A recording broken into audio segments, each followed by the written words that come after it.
पूरी दुनिया में एक बहुत मजबूत और बहुत सटीक संदेश गया है कि ये नया भारत है। ये आतंकवाद के प्रति 0% टॉलरेंस रखता है और नए भारत का नेतृत्व इस वक्त बहुत मजबूत हाथों में है। और भारतीय सेनाओं की क्या ताकत है, ये ऑपरेशन सिंदूर से पूरी दुनिया ने भी देखी है और विशेष तौर से पाकिस्तान की हुकूमत और वहाँ की सेना और वहाँ के आतंकवादियों ने देख लिया है। भारत की तरफ नजर उठा के देखोगे तो आपको अंदर घुस करके नस्तो नाबूद किया जाएगा। हमें इसका इत्मीनान है कि हमारी सेनाएं इतनी सशक्त हैं, इतनी मजबूत हैं, आज और आज के बाद कोई आतंकवादी इसकी तरफ नजर उठा के नहीं देखेगा। भारतीय सेना और सरकार ने सिंदूर ऑपरेशन जो चलाया है पहलगाम की घटना के बाद दुनिया में किस तरह का संदेश गया है? देखिए, पूरी दुनिया में एक बहुत मजबूत और बहुत सटीक संदेश गया है कि ये नया भारत है। ये आतंकवाद के प्रति 0% टॉलरेंस रखता है और नए भारत का नेतृत्व इस वक्त बहुत मजबूत हाथों में है।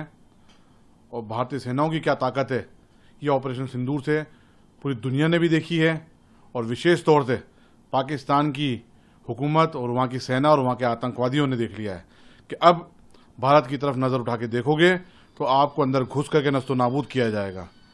इसके अलावा मैं देश की सरकार को और विशेष तौर से भारत की सेनाओं को पूरे हिंदुस्तान की दरगाहों की तरफ से, ऑल इंडिया सूफी सज्जादा नशीन कौंसिल की तरफ से और विशेष तौर से अजमेर शरीफ की दरगाह की तरफ से उनके आध्यात्मिक प्रमुख किबला दीवान सैयद ज़ैनुल आबिदीन साहब की तरफ से बहुत बहुत बधाई देना चाहता हूं, बहुत बहुत शुक्रिया अदा करना चाहता हूं कि आपने इस देश का मान सम्मान बढ़ाया है, आपने इस देश की सुरक्षा के साथ कॉम्प्रोमाइज़ नहीं होने दिया और आप सरहदों की निगरानी कर रहे हैं तो हम सुकून और चैन से सो रहे हैं।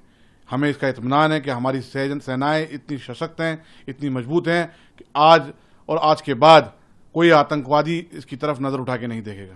भारतीय सेना ने प्रेस वार्ता में कहा कि पाकिस्तान में भारी तबाही हुई है। बिल्कुल, भारतीय सेनाओं के जो बयानात आ रहे हैं, प्रेस ब्रीफ आ रही है, वो बिल्कुल ऑथेंटिक है और आधिकारिक बयान है और हमें पूरा यकीन हमारी सेनाओं पे। उन्होंने बिल्कुल वहाँ पर नस्तो नाबूद किया है पूरी तरीके से।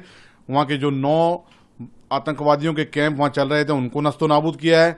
100 से ज़्यादा आतंकवादी मारे गए हैं, 40 से 45 जो वहाँ के जवान मारे गए हैं, ये इस बात का सबूत है। और यहाँ तक कि वहाँ के जो एयर बेस है जिसमें बहुत भारी तबाही हुई है, तो ये 1971 में पाकिस्तान के लोगों ने तबाही देखी होगी, उसके बाद में अब तबाही देखी है और अब उनको एहसास भी हो गया होगा वहाँ की सेना को, सरकार को, कि ये नया भारत है, ये आतंकवाद को बर्दाश्त नहीं करेगा। अगर आपने हमारे एक भी नाहक बेगुनाह का कत्ल किया तो उसका बदला इसी तरीके से लिया जाएगा। भारत सरकार का निर्णय धरती पर चाहे सैन्य आक्रमण हो या आतंकी आक्रमण, उसे युद्ध ही माना जाएगा। जी हाँ, मैंने भी अभी ये देखा है कि भारत सरकार ने निर्णय लिया है और इसका ऐलान किया है कि अगर भारत की धरती पे किसी भी प्रकार से हमला किया जाता है या घुसपैठ की जाती है या वहाँ पाक अधिकृत आतंकवाद जो है वो यहाँ पर उनके आतंकवादी आकर किसी प्रकार से हमला करते हैं तो उसको युद्ध की श्रेणी में माना जाएगा। ये निर्णय का हम स्वागत करते हैं, पूरा देश इस भारत सरकार के इस निर्णय का स्वागत करता है। हमें इसी तरीके के मजबूत निर्णय लेने पड़ेंगे, तब जाकर के ये आतंकवाद जड़ से खत्म होगा। पाकिस्तान में आतंकियों के जनाजे में पाक फौज भी नजर आई है और आतंकी रऊफ भी नजर आया है।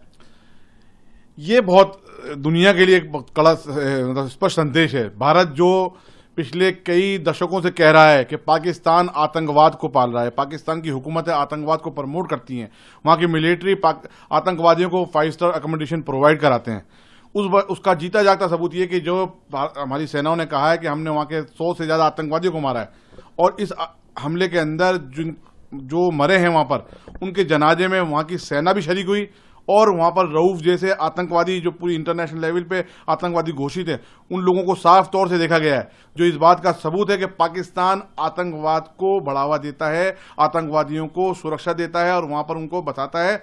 और हिंदुस्तान पे जितने हमले होते हैं उसमें कहीं ना कहीं पाकिस्तान की सेनाओं का और वहाँ पर जो पनप रहे आतंकवाद है उनका हाथ होता है। ये इस बात को साबित करता है जो आज दुनिया के सामने उनका पर्दाफाश हो चुका है।